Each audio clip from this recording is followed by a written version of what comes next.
Katargam SMC ડેપોમાં diesel ચોરી અને દારૂના ઉપયોગ અંગે એનએસયુઆઈ પ્રમુખની રેડ.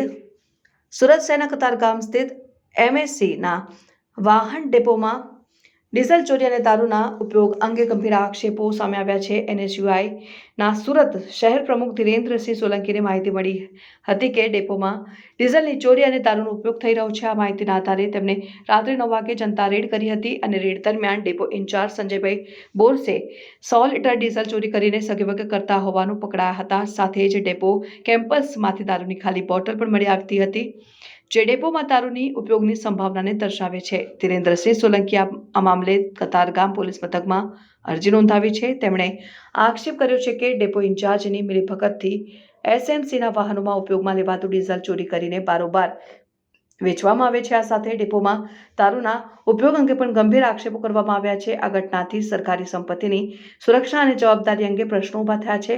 પોલીસ અને સંબંધિત અધિકારીઓ દ્વારા આ મામલે વધુ તપાસ હાથ ધરવામાં આવી રહી છે. આ કેસમાં સંડોવાયેલા લોકો સામે કડક પગલાં લેવામાં આવશે તેવી અપેક્ષા છે. સુરત મહાનગરપાલિકાનું સાધન મૂકવાનું ગોડાઉન જે કતારગામ સ્થિત આવેલું છે, ત્યાં આગળ અમે આવ્યા અને મેં જાતે મારા સાથીઓ સાથે મેં જનતા રેડ કરી. તો ત્યાંથી મને ડીઝલ વાહનમાંથી ડીઝલ કાઢતા મને બાતમી મળી હતી. તો મેં જોયું તો ડીઝલ ડફે કરવાના, પરંતુ મારા પોતાની સાથે ડીઝલનો કાર્બો ફેંકીને આ લોકો અહીંયાથી નાસીપાત થઈ ગયા છે. એ અજાણ્યા શખ્સોની માહિતી મારી પાસે છે, હું પુરવાર કરીશ. અને ત્યારબાદ મેં જ્યારે જોવા માટે આવ્યો તો એ લોકો દારૂની બોટલો છે એમ મજા માને છે, તે પણ અહીંયા અસંખ્ય જોવા મળી રહી છે અલગ અલગ જગ્યા પર.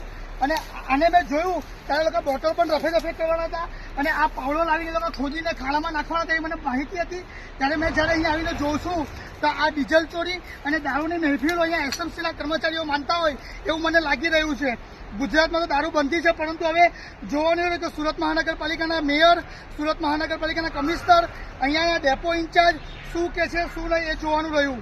બીજી વાત કે આટલું મોટું ગોડાઉન છે, અહીંયા આટલા મોટા કરોડો રૂપિયાના સુરતની જનતાના પસીનો વહાવીને કમાઈને લાવેલા સાધનો છે, પરંતુ અહીંયા એક જ સિક્યોરિટી ગાર્ડ છે, અસંખ્ય વાહનો છે અને ત્યાં કોઈ પણ પ્રકારનો સીસીટીવી ફૂટેજ નથી.